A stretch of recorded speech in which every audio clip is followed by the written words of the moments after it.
Hey! Happy New Decade!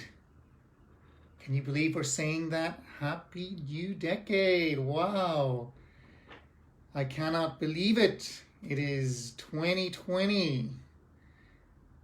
I'm Dave O'Connor, and I'm calling in live from Vancouver. Wherever you are in the world, a happy new decade to you. Happy New Year, of course, to you. The purpose of this series of calls, of course, is to help you make it not only a happy new year, but a fulfilling new year. My hope is that the next decade is intentionally designed so that it is the best time of your life. So, hey, Desiree and Kim and Katarzyna and Tony and Amy, Nanda, my friend, how are you? Christine, welcome to the call. Let me know where you are calling in from, you guys. Happy New Year. Hey, Paul, my friend, how you doing? All the way from the Great Malta. When you're getting here, show me the love. Hit that love button. Let me know you're here. Hit that share button. My friend, the Maltese Buddha, Odette, is here, as is Caroline. Happy New Decade, guys. Yes. And, of course, you know what I'm going to say, don't you? Design your life and make it a happy new year, a productive new year, a successful new year, a successful new decade, a breakthrough, a paradigm shift. It is your choice. Bodil, how you doing, my friend? Carol, Vince, Orkai Danu, Vince. Happy New Year. Great stuff. Hey, Helen, welcome, welcome, welcome. This is a series of 3 calls. We'll do one now, one next week, one the week after, to give you time to digest. I suspect there's going to be some things that you're going to need to hear multiple times in this. Who is this for? Of course, it is for business owners, especially for network marketers, coaches, consultants, sales professionals. I know some of you are all those. Okay. Yes. Happy New Year, Bodil. Hey, V. Hey, Suzanne. Great stuff. Wait, if you are just getting here, hit that love button. You know, this is for anyone who's interested in fulfilling their potential, who wants a mindset boost, who wants to and needs to put new habits into place. I don't know what your 2019 was like. Maybe it didn't tick all the boxes for you. Maybe, you know, you started off with great intentions like many people, but it didn't end up the way you wanted it to end up. If that is you, then this is going to be about really identifying those patterns and making sure that you don't repeat those patterns in 2020. Okay? Happy New Year, Nanda. Happy New Year. Yes, very cool. Wonderful to see you, Claire, all the way from Nottingham, my friend. It's been way too long. Adrienne, how you doing? How you doing, Maxine? Do you need to get more momentum? Do you need to get more focus back into your life? Do you need to be more productive? Some ground rules. Interact with each other. Interact with me in the way you're doing now. If you're listening on the recording, I still want to hear from you. Hit that love button. Hit that share button. Let's get more people involved. All right? Let's get your team involved. Let's get your friends involved. Let's get the people who doubt you involved. Be present. You know, there's going to be so many times during this that your notifications are going to be firing off.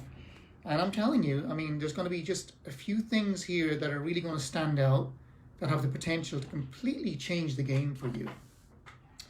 My buddy Matthias is calling in from Denmark. Hey, Claire from Bonnie, Scotland. I am going to master the Scottish accent this year. That is another one of my goals. Hey, Louisa, welcome. Elena, my friend. Where's Pernille? She better be there as well. Jot down 1 or 2 specific outcomes, okay? Take what you need from this. My understanding, my request is that you'll get exactly what you need. Maybe it's something that you've heard many times over, but you hear it in a new light, okay? You hear it from a new perspective. I'm expecting many light bulb moments, many aha moments here. As always, I have my mentor and guide, Yoda, is with us here as well. How many people have seen the latest or the last Star Wars movie? I have my seagulls with me as well, where we are here in Vancouver. We've got A couple of beautiful penthouses looking over the city, and the seagulls are knocking on the window as we speak. Just remember this, starting out, and that's that saying, and I love it, by Martin Luther King Jr. The ultimate measure of a man, and indeed a woman, is not where he or she stands in moments of comfort and convenience, but where he or she stands at times of challenge and controversy. Okay? Great movie, says Melina. Yes, Yoda. And by the way, we got to make another space for Baby Yoda. I don't know if you've seen The Mandalorian, the new Disney series, a spin-off from Star Wars. Baby Yoda has captured the imagination of millions of people over 2019. So, yes, we want Baby Yoda to make an appearance here. I have some great information that I feel people need to know. And like I say, personally, I am an eternal optimist. I'm a very happy person. A lot of people say, God, my purpose in life, I want to be happy. I don't probably necessarily believe that the purpose is to be happy. For me, I think it's a combination of peace of mind, fulfilling my purpose, feeling that emotion of progress. I think it's also a fact, as we all know, that we live in a world of polarity, right? We live in a positive, negative world. So a lot of the time, in terms of external circumstances, you're going to be dealing with negative stuff, especially when you're dealing with other people. And I think what happens is people kind of, define who they are and determine how they feel based on these external circumstances. And that's where a lot of people are going wrong. So this is more about really taking back control of your inner game and your experience of life. And you get to choose the meaning that you ascribe to a lot of events that are taking place out there. Okay? So obviously I am what you call a success coach, if you like. I've been doing that for 20 years. Yoda would say 200 years. Right? And often people say, what do you think is the secret of success, Dave? And I might say, you know what? You could often hold a mirror to what the vast majority of people are doing and do the opposite. And if you think about that for a second, people are frantic. They're too stressed and they need to be more relaxed and need to be more calm. They are so overwhelmed, especially in this day and age, and they need to be much more calm and in control and at peace. They're overtired. They need energy. They are procrastinating on taking the actions they need to be taking, whether it's getting on the phone for prospective clients or, following up with people or getting out and about from behind their computer. I'm happy you're behind your computer now. So technology from that perspective is wonderful, but so many people hide behind technology and they need to take more inspired action, right? We're too distracted and we need to be more focused. So it's the opposite. How many people feel that their business is too much of a hard slog and it needs to be more fun, right? If you want more fun, more flow, more ease, and more success in 2020, I want you to give me a hell yeah in the chat here. Give me a hell yeah. So if you're just joining, this is Dave O'Connor. This is how to get your mojo back, how to get on track for 2020. Indeed, how to start to really get on track for this next decade. Make this next decade the best year and the best decade of your life, okay? Yes, we want to do it with style and with gusto. Don't you love that word, Odette? Gusto, I love that word. You've got to show up, jump in with alacrity and great gusto and make this your greatest life ever. Hey, Mark, hey, Yvonne, all these, hell yeah, my friend Kate says hell yeah, as does Steph. I'm going to look at the screen in front of me here. I've got a big screen in front of me and I have the Facebook page open, so just making sure that I can see all the comments coming through. Awesomeness. So like I say, take great notes, take what you need here. In the last part of 2019, I heard from so many people who had given up on their goals, had thrown in the towel. And when you look at your patterns in 2019, my friend the seagull here, he agrees. That is Leroy. And if you ask yourself, why are people failing to achieve their goals? The answer is in the question. They go for their goals, but more often than not, you are going to fail to hit your targets. So more often than not, people fail to achieve the goals that they set for themselves. They are consistently falling short. Now, they then make this mean that they're not good enough. They make it mean, hey, I'm not meant to achieve my goals. That's for other people. They start to justify why it's okay to retreat back into their comfort zone and to give up. And then, of course, worse again, they beat themselves up. You know, you idiot, you fool, who did you think you are? And they stop trying. And then their confidence takes a hit, and then their belief takes a hit. And they stop trying, and they stop going for their dream, and they settle for much, much smaller goals. They settle for mediocrity because they do not want to feel disappointed. They do not want to feel embarrassed. They do not want to feel humiliated. They do not want to feel judged. They don't want to feel like a failure. And they want to avoid feeling those negative emotions. Therefore, they don't take actions. How many people can relate to this? And I also think that what happens is many people underestimate what it truly takes to succeed. You know, they kind of go, I thought it would be a lot easier. And I think it's your role as a leader, as a guide, as a mentor for so many people on your team to tell them the truth, you know, that it is going to get hard, that if you really want success here, you're going to have to roll up your sleeves, you're going to have to face humiliation, and you're going to have to 5x or 10x your failure if you want to 5x or 10x your life. Okay? And be honest with them, but just also, because people often say to me, oh, Dave, you shouldn't be, you know, setting such high expectations of people, and you should be more realistic. People can't achieve the impossible. And I am not that person, because I have seen people achieve the impossible over and over and over again, okay?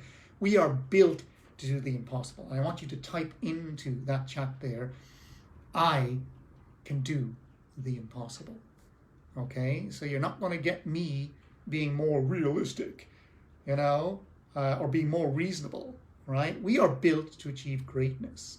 And I think, you know, once you kind of excite your mind cells like that and get them working for you, then you're in the game. So I think as well, and I think Yoda would agree with this, that so many people have also underestimated the role that their mind plays in their success. And you're here now, you know the importance of mindset, but really, if you were to observe the thoughts that you're thinking and the thoughts that many people allow into their mind, wow, you know, those self-deprecating, those self-sabotaging, those self-doubting thoughts that are ruining their lives, that are stealing their dreams, they wouldn't allow themselves to go there. Now, we don't wake up in the morning and say, I wonder how I can sabotage my success today. We don't wake up at the start of the year and say, how can I sabotage my dreams this year? How can I make sure I get more of what I don't want? Right? We don't do that. So there's something going on at a deeper level, below the threshold, right? That's causing all this to happen at the subconscious level.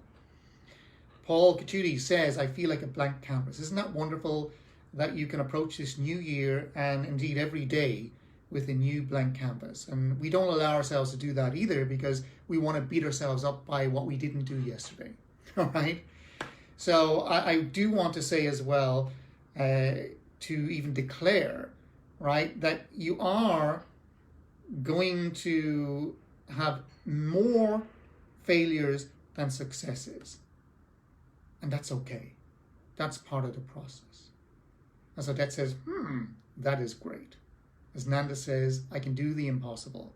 But you are going to have more so-called temporary failures than successes before you actually get to that finish line. I like to step back and look at this. Perfect time to look at the decade, right? There is a saying that I love. We overestimate what we can achieve in a year, and we underestimate what we can achieve in 10. Isn't that so true? But I want you to type in here in the immortal words of Yoda, I got this, or got this I have. Right? Got this I have. You got this. You want to make this truly the best year and the best decade of your lives, you got it. You have the capacity and you have the power to do this. Okay?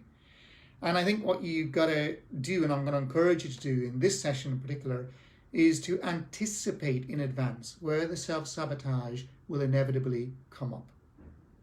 Anticipate over this next few months where you are likely to give up and quit.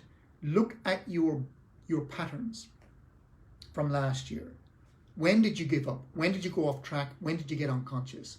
Was it when you set goals and you got disappointed because people didn't join your team or people didn't do what they said they would do, and then you say you made that mean that you weren't meant to succeed here? If you're just joining us, this is Dave O'Connor. This is an epic call on how to get back on track and to really make this next year in 2020, your next decade, your best year ever. Bodil says, I got this. Yes, you do. Helen says, I got this. Odette says, got this I have. Indeed. Got this I have, says Jackie. So does Judy. Yes. So where could you give up? Remember, the statistics are going to show that as soon as we hit the end of the month, that 95% of people have already given up, right? And what I deal with a lot with my clients is they go from this place at the beginning of the year or even the beginning of the month of complete motivation, where they go, I can do this, I got this. And they go to the other extreme very quickly to a place of complete apathy, where they don't really care, where they get to that point where they say, what's the point? They're going to say no anyway. What's the point? I've tried to go for big goals before and I failed. And we can start with these great hopes and these great ideas and these big goals and these things that you want in your life, and you get really, really excited about it, and you start working your ass off towards it. And the next thing you're not seeing progress, and you say, screw it. I don't want to deal with this. Or you wake up, after a motivational day and you're all to go and your belief has suddenly got up and gone. Do you ever get like that? And it's like, I don't feel like doing it. I don't feel like being enthusiastic. I don't feel like being optimistic. I am very positive, as you can see, and very optimistic and enthusiastic. And some people are kind of going, oh, that's the last thing I want to kind of feel right now, because there's so much opposition to my goals, right? Yes, as Matthias is saying there, the unwillingness and self-doubt trigger. Exactly. These are triggers. These are self-saboteurs in the deeper part of our mind.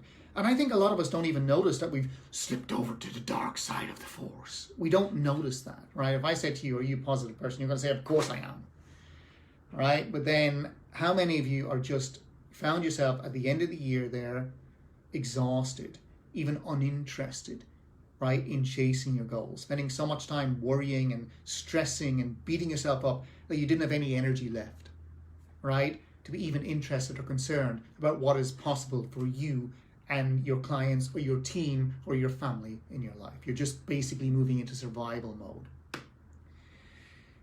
My friend Gemma is on the call. Well done. Yes, as is Julie. If you're just joining us now, hit that love button, show the love. Hit the share button, get more people involved.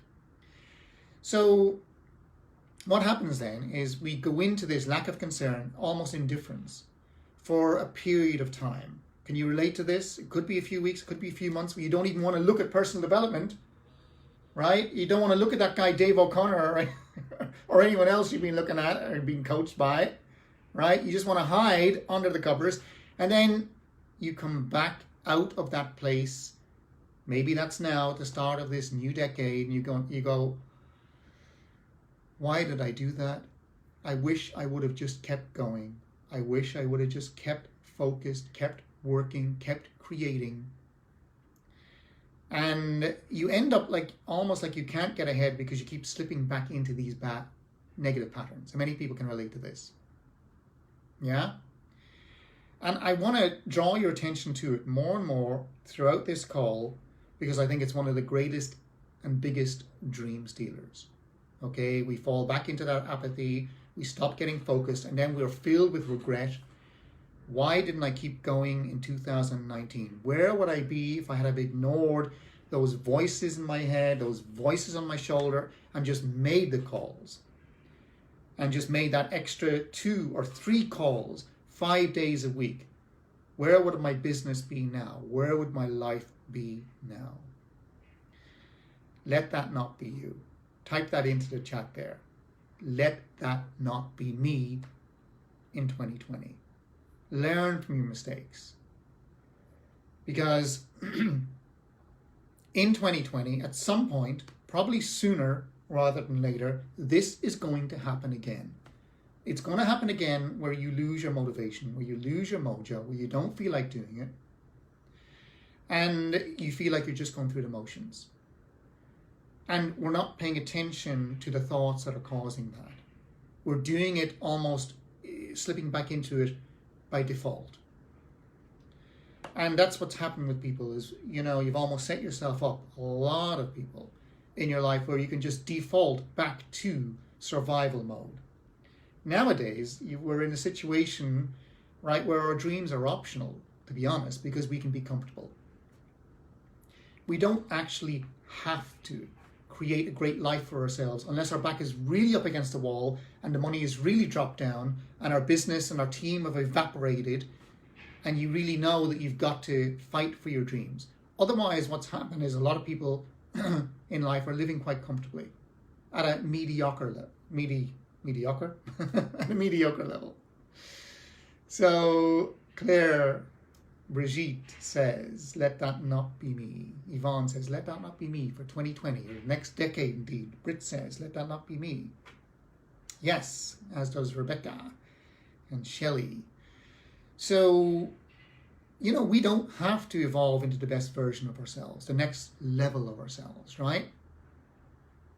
And we go into this state of apathy or indifference, avoiding the discomfort of growing, because it is uncomfortable to get out there and to go to your next level, okay?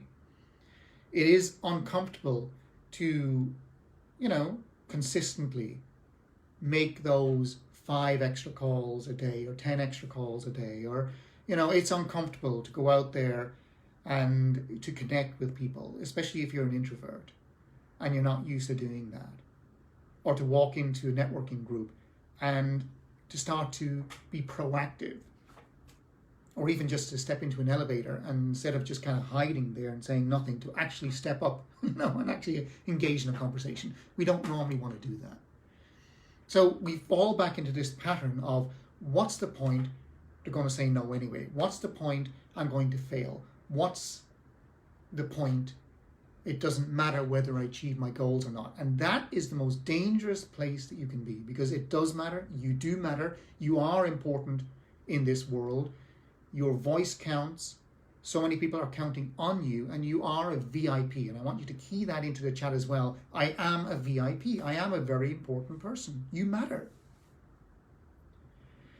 So we don't make or take those actions because we don't want to put ourselves in the way of the most intense negative emotions that could possibly and probably happen if you put yourself out there in the world and you face rejection, and people say no, right? And you face being ridiculed or being embarrassed or sounding stupid or wondering what people are going to think of us.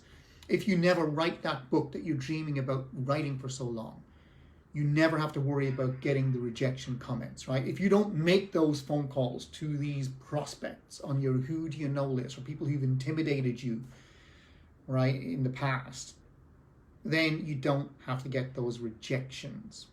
If you never stand up in front of a group of people, if you never do a Facebook Live and teach people something that you know would help them, then you never have to risk the naysayers. You never have to risk the rejection. So in a way, it's easier to retreat back into your comfort zone. It becomes so familiar and it feels normal. And I'm here to remind you that that is not who we are. That we're going to live lives of quiet desperation unless you step out of your comfort zone, unless you start to grow, unless you start to really, hold yourself accountable and start to embrace those negative emotions, because that's all they are, right, is negative emotions.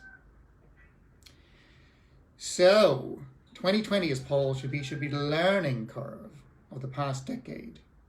You read my mind, my friend, to redefine who you are, to refine your goals, and the point I want to make here, to lift you out of all that, to reset your vision.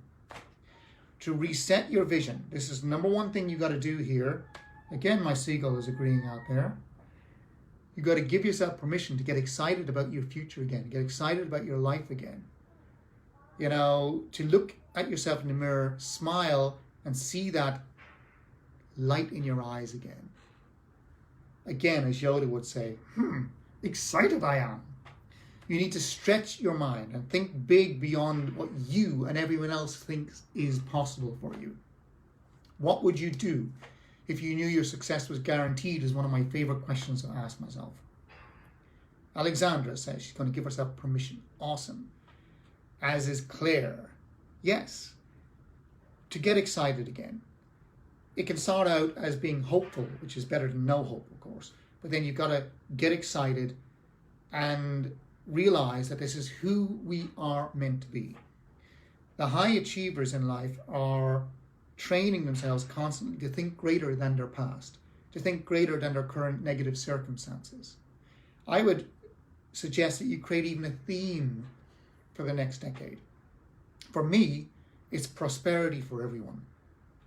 I'm going to help 10 million people achieve freedom and prosperity in their lives over the next decade and have so much fun, flow, and ease doing this, with each year getting better than the previous one. It's not going to be without its challenges, because we're built to overcome challenges. We're meant to overcome challenge after challenge so that we don't go into meltdown and can handle greater amounts of challenge. Be the person who can handle greater amounts of challenge without going into meltdown, not avoiding the challenges altogether. So myself and Carla, we're going to train 1,000 coaches to even do the blueprints, right, that I love to do for people, so that I can leverage out my energy and she can leverage out ourselves.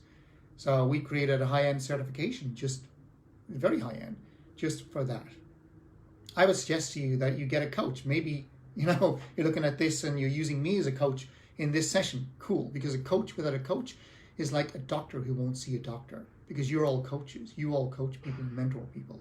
Personally, I believe in coaching so much that I always hire new higher level coaches every year, right? Because I love having someone who believes in me. I love having someone hold me accountable to my highest vision, okay?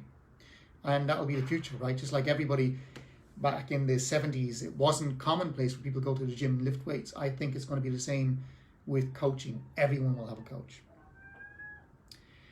How are we all doing? Tuning in? Are we doing good? Hit that love button if you're here. If you're on the recording, I want to hear from you. Hit that share button.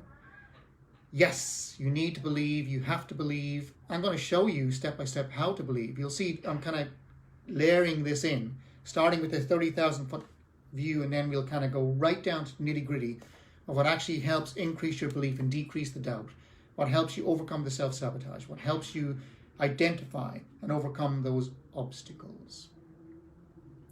Number 2 main point here is know in advance that you are going to fail, that you are going to fall short of your goals, that people are going to let you down, that you will feel at times that life is not supporting you, that you will feel at times that you can't cope, that the universe is conspiring to work against you even though it's not. You will feel alone. You will feel times when you are completely lost. You will want to hide under the covers instead of, putting yourself out there into the world. Okay, that's how the negative thoughts sabotage us. All right? I want to believe you make that decision, Bertha. Thank you, Odette. The Maltese Buddha is one of the greatest examples I know of someone who just plays full out. When you train yourself to take action, especially when you don't feel like it, that's when the growth takes place. When you choose to make your failures and your disappointments mean something more empowering, that's when the growth takes place. That's when you move past your sticking points. That's where you learn from your mistakes.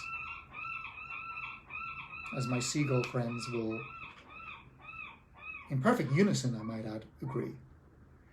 So regardless of what's going on or how your 2019 or even how the last 5 years or 10 years, the last decade has turned out for you, I want you to consider even the thought that everything happened as it should have happened. That all is perfect, because we are meant to grow and learn from our mistakes instead of beating ourselves up and having those regrets. Okay? So if that resonates with you, then you can say, all is right with my world in the chat. All is right with my world. I may not be where I want to be right now, but all is right with my world. And I'm about to go to this next level. Because often it is darkest before dawn. I'm excited. I am excited, I gotta say. I really am. How many people feel a new energy? You know, new possibilities in 2020. The third point I want to cover, and I just want to make sure I'm okay time-wise. How am I doing time-wise? Oh, we're okay. I got 3 hours, you know. I'm Irish. I talk a lot. Because if you kind of feel that your journey is meant to be, and that the challenges are meant to be, and they're there to help you become more, and so that you can grow into the person who deserves to have the life that it is that you want. Different perspective, okay? Different mindset. You set into motion, as I'll show even scientifically, a different series of events, yeah? So number 3 is a complete commitment to upgrading your mindset. I said earlier on, I really feel it's true that people do not realize what it really truly takes. They underestimate in terms of mindset what it takes, that every single thought that you think does count. That you do have to raise your awareness, that it is going to take a higher degree of consciousness. You're going to have to raise your thinking in order to really go to the next level and to make the breakthrough in 2020. If you want more income, then you're going to have to go to a higher level of consciousness. You're going to have to think more consistently, not just once in a while, not just on this call, not just for the next few weeks, but as a way of life. You're going to have to think more of the thoughts that serve the direction that you're going in. You're going to have to ask better questions of yourself. The higher the quality of the questions, the higher the quality of the answers are going to be, because we have the greatest search engine in the world in here. So by asking higher quality, more empowering questions, we get creative and inspiring answers. It's like your brain goes to work, right? If you ask, how can I be happier? How can I be more successful? Your brain comes back with wonderful ideas. But when you tell yourself, what's the point? I don't know. I'm confused. I can't make a decision. You're blocking yourself from your own inner wisdom. So I respectfully suggest that you open up your mind. Know that even if something that you don't know exactly the answer to right now, right? Saying I don't know is going to block the answer from coming. But instead, saying that I'm open to learning, I am figuring it out, then your mind comes with different answers. One of the greatest questions that I always get people when I'm personally coaching them to ask straight out of the gate, and I'll ask it to you here now, is, what am I thinking? Awareness is everything. If you're not aware of the 60,000 thoughts that are going through your mind every single day, it's like your mind is a toddler with a knife running around. It's chaotic. There's nothing more frightening than an unsupervised mind. So do you even know what you're predominantly thinking on a regular basis? Because we're so often asking ourselves the wrong questions all day long. You know, when I'm working with people, again, one of the first things is I want to know what they're thinking before they actually get on the phone to make those calls. Are they thinking, what's the point?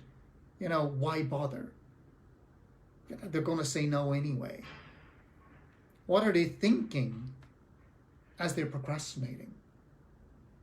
If you really get to look inside your brain and start understanding, what's amazing just about slowing things down and looking at that is so many of us are on autopilot and have no idea what we're thinking before we're doing the things that we're supposed to be doing.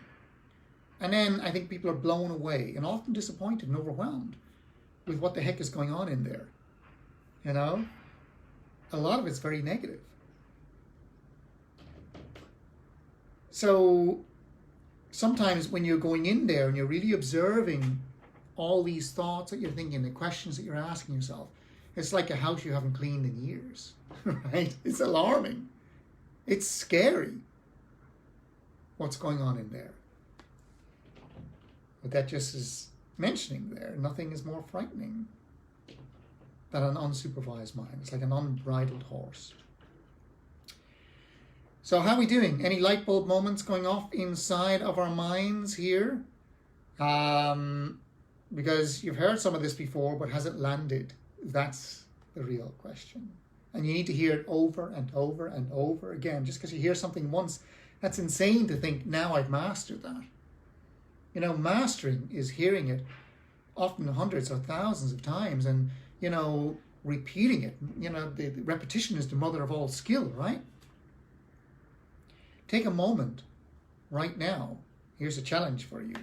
If they accept it, Yoda, and see if you can identify the questions that you ask yourself on a regular basis. You might just even have one main question about your life that is a theme that touches everything that you do. Why is my life so hard? Why is it such a struggle? Why am I struggling to make ends meet? And you'll notice by those types of questions, you've incorporated a negative belief into the question. And your brain will be sent to task to prove that negative belief correct. That's the problem. Your brain, your mind, is so powerful, it's able to just do that. It's going to come back with, well, that's because you're a loser, right? It's going to come back in this needy kind of voice. No, that's because you haven't got what it takes. There's not enough time in the day. That's because I'm not good enough, right? So think of those questions that we ask ourselves that have a negative belief built into it. Questions like, what's wrong with me? Why did he do that to me? Playing the victim game. Why did I deserve this? What did I do to deserve this? What are they going to think of me? When is it going to get better? Why is it taking so long? Why is this happening to me? Why do I keep doing this to myself? Why am I so out of shape? Why am I so stupid? Why am I so broke? Why can't I get it together? Right? The beating ourselves up that we think serves us is our worst enemy.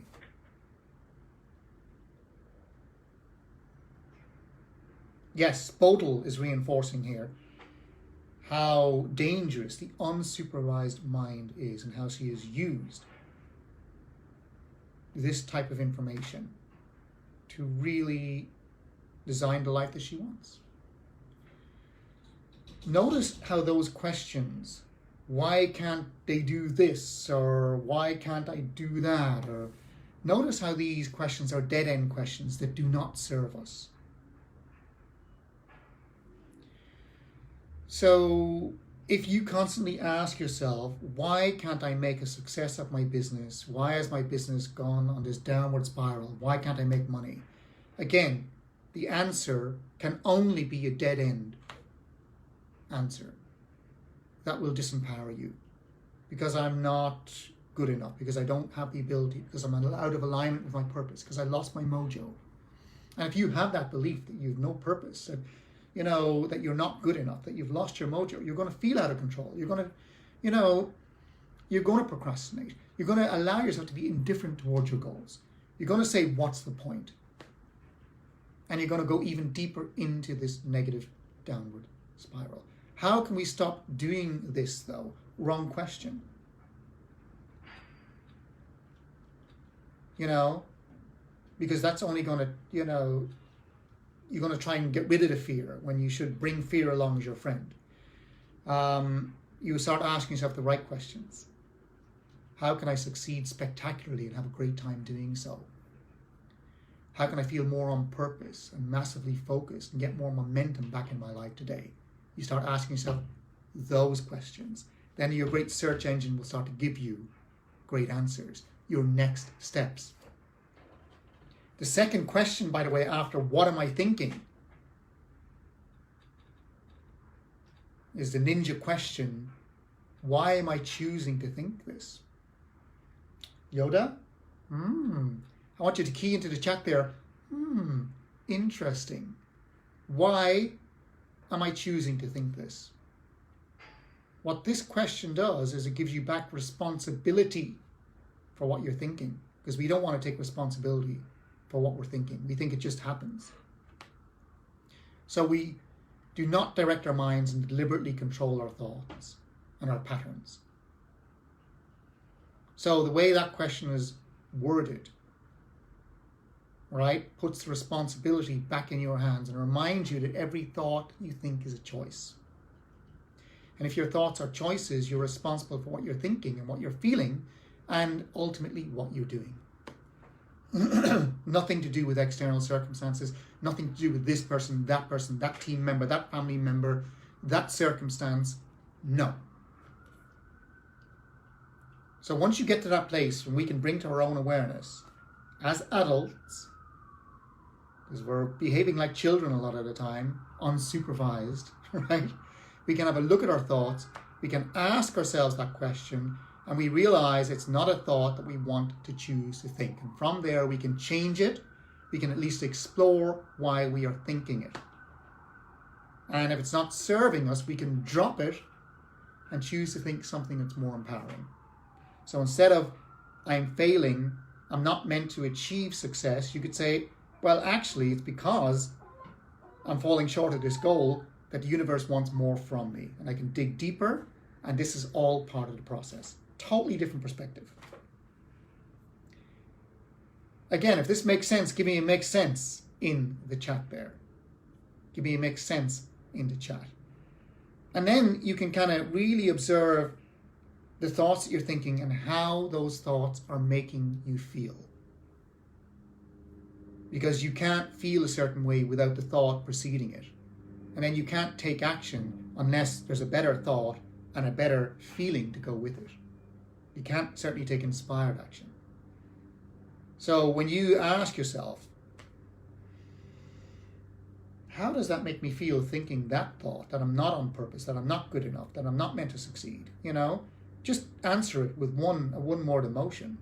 I feel bad, I feel sad, I feel out of control, I feel disappointed, I feel whatever it is. So I feel powerless, I feel frustrated, I feel angry. Is that going to serve you? If it's going to serve you, hold on to it. But in a lot of cases, the thoughts that we're thinking are not serving us, okay? So, again, to answer someone else's question in there, how do I want to feel? Right? Or how can I turn this around? You should say, how do I want to feel? Ask yourself, how do I want to feel in my day most of the time? What are the top 3 feelings I want to experience more of? That will allow me to take the actions I know I need to take. That will allow me to talk to those 5 extra people a day. That will allow me to close more sales. That will allow me to build my income, build my business, and make 2020 the best year ever. If you want to understand other people without being reactive, this is a game-changing question. What are they thinking that makes them do that? That makes them behave that way? You're going to show a lot more compassion for people if you were to ask yourself, what's behind those actions? What are they thinking? So, more great questions to ask yourself. How can I make my journey more fun? How can I show up today and enjoy the journey more? How can I add more value? What can I learn from this? What's the solution to this problem? Where is the opportunity here? Yeah? What's going on that's great in my life, even amidst all the struggle? We lose sight of that, okay? So don't ever underestimate how many of us are on automatic pilot with our thinking, because it's playing out in our lives, right? And it's playing out the programming of our childhood without question. We do what we think we should do based on what we were told as children, and these have become deep-rooted programs, as Matthias said earlier on, that are sabotaging us. The unwillingness triggers, the procrastinating triggers, the fear triggers that are built in. Do I have time for one more point? Well, I better, because this is the clincher, and I'm going to expand on this in the second session. How many people are getting some light bulb moments, getting value from this, enjoying this? Is it a wake-up call for you? Is it a good kickstart for you? I know it is, because I know this is the information from training thousands of people that they need to know and hear over and over again, right? Hit that love button, hit that like button, hit that share button. Great stuff. So I guess what I want to really reinforce in the final message here at the start of the decade is to really, really, really decide what it is that you want. Decide to decide. And often people say, don't I need to know? Because I'm going to say to you on the next call, and Matthias knows what I mean, Odette knows what I mean, and Claire knows what I mean, and Gemma knows what I mean. If you say, I'm excited, I've just set goals that really excite me, I'm going to say 10x those goals. And you're going to say, oh my God. But don't I need to know how that's going to happen? Don't I need to know how I'm going to achieve this impossible goal by the end of 2020? And I'm going to say, no. You need to decide, and then the how comes. And I'm going to explain to you even scientifically the power behind this. The moment you really make a decision, you've got to do it over and over again. And let's say the decision is to 10x your income. Let's say the decision is you're going to be 10x a better leader to your team. Let's say the decision is you're going to get more clarity and feel more on purpose and discover more of your passion and live more with passion and your mission in life. Let's say you're going to make a great impact on thousands of people's lives in 2020. And then you start to imagine, what would that look like and how would that feel? The brain does not know the difference between imagination and reality. There was a study done in 2009 at Harvard where they brought in piano players. And as these piano players were playing the piano, they studied which parts of their brains lit up. Then they had the piano players simply imagine playing the piano, and the identical parts of their brain lit up. So now we understand through neuroscience that the brain really truly does not know the difference between real and imaginary. That when you imagine the outcome that you want to create at the end of 2020 or the end of this next decade, what you're actually doing is you're creating a memory of something that has not yet happened. This is really profound. I want you to really get this. It's why so many great thinkers talk about the power of imagination. Think of Walt Disney building an empire out of it, right? A concept in his mind that he brought into the world. Or a late Steve Jobs, a concept in his mind, the iPhone or Apple, that he brought into the world.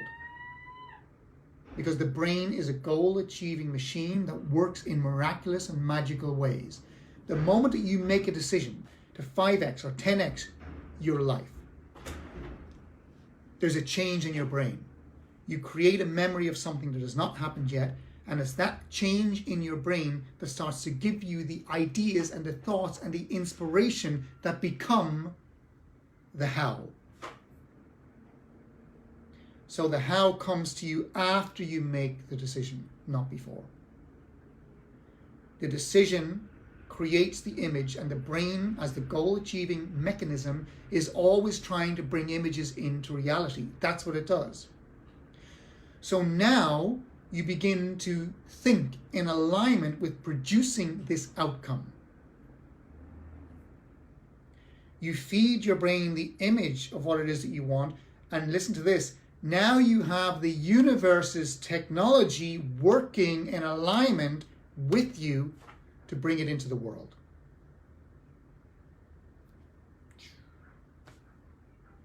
Pretty cool, huh? We live in a vibrational world. And so the quality of the structure of your brain, meaning the images that you've created within it, means that it dictates a different thought vibration or a different frequency than asking the wrong questions or catastrophizing or focusing on why it's not happening or focusing on lack, focusing on scarcity, focusing on that you're not good enough. A completely different vibration when you create the image of what it is that you want as if it's already happened. And listen to this, it creates the coincidences that we then experience in our life. We start to manufacture coincidences by that way of thinking. As Paul says, the brain is the producer of your Oscar-winning movie, exactly, or your Oscar. So now you're not just more aligned with producing the outcomes that you want, which will make you a better person, a better leader, create a better business, better relationships, and create more money in your bank account. You're aligned because you have your entire neurophysiology working towards making that image a reality based on the new decisions that you've made. Now life is working for you and with you. You're activating the power of this infinite intelligence around you to bring you the resources, to connect you with the people, the opportunities, and make these big things happen that will make your journey more magical, more enjoyable, bigger and better, and achieve your goals faster for you. How many people agree that we need training on this? Mastery, not just dabbling into it. That's what I always start my presentations with. People need to dive deeper and master this stuff because they're not mastering this stuff. Right? So just briefly before you go, the way I do this, where you start to work with that neurophysiology and you start to engage your brain, as you know, our blueprints. So make sure you're at least listening to the complementary blueprints, the daytime affirmations one, and the turbocharge blueprints that I've given you for free with these sessions. If you haven't got that information, go on to my Facebook page and just officially sign up and get access to them. And then I suggest that if you want to dive deeper, you get hold of the new Mind Story Inner Coach Blueprint course that I've created just over the last few months. Because people often ask me, how do I work with you as a coach, Dave? And there's two ways. The blueprints that I created, get your hands on those. You can get a huge 90% discount for the next day or so, I think. And then, you know, I have a few spots available if you want to personally coach with me. But for most people, that could be out of your reach. But for some people, it won't be. My favorite thing is coaching. Doing this or coaching individually with people. By the way, before I work with people, I've got certain criteria that any client must meet. And you should have the same before you consider working with people. They must be inspiring. They must have an inspiring mission. They must be ready to make a positive difference to others. They must be fun to work with. They must bring along a challenge, because I'm not looking for an easy ride. And they must understand the power of commitment. So if that is something that you want to do, just reach out to Naomi. You got to fill out a short questionnaire. Then we'd have a chat on Zoom to see if we're a fit for one another. But that is very much my most favorite thing to do. So I hope this has been of value to you. It's the first of 3 sessions. Remember, you'll probably want to go over it again and really kind of dwell on some of the points that really stand out for you. As a closing message, I would just say, slow down to speed up.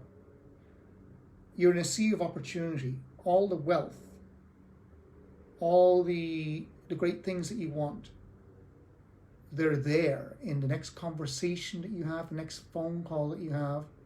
You don't have to have a huge to-do list that stresses you out. I believe that success really ultimately occurs because of the focus that you give to someone, that you're completely there for them. It happens because they have a sense that you are truly there for them, that they are important to you, and that you do have time for them. So don't be too frantic to get ahead of yourself and into your own future. Visualize it in the way that I'm saying it, but then show up as your best self. Be more present. Be great at what you do, not just good. Start to develop those routines and habits, especially the practices, to win this inner game and master the inner game with these 60,000 thoughts that run through your head in the day. One of my favorite sayings, be so great they can't take their eyes off you. Juliet feels like singing. All right. I'm not going to inflict that on you. Yoda could do it. So if you feel like you needed to hear this, I'd love to hear your aha moments, your light bulb moments. And I'll end it by asking you this question. Are you taking responsibility for your life? It's a yes or a no question. There's going to be areas that you are and areas that you're not. Okay? And just now ask yourself, from now on, from this day on, beginning of 2020, how can I take more responsibility for what I think, for what I feel, for what I do, and for how I show up in the world? All right, guys. It's only midday here for me. I know it's evening for a lot of people over the other side of the globe. Thank you for playing full out. I will look at the messages later. I always do. So do let me know what you've taken away from this. And I look forward to connecting with you in about a week for part 2 with that whole visualization and the science and neuroscience of what happens inside of your brain and how to visualize properly and how to set those bigger goals and the impossible goals and how to take more action when you don't feel like it. That's going to be the theme of session 2. But we needed to set the foundation with this session where you start taking more responsibility for the questions you're asking yourself, the thoughts that you're thinking, the feelings that you're feeling, and asking yourself, okay, why am I choosing to think those thoughts? Are they supporting the direction that I'm going in? And I think you'll be at a better level now next week to take it to the next level. All right, guys, absolute pleasure. Keep on keeping on, as they say. Happy New Decade. Talk to you soon. Bye for now.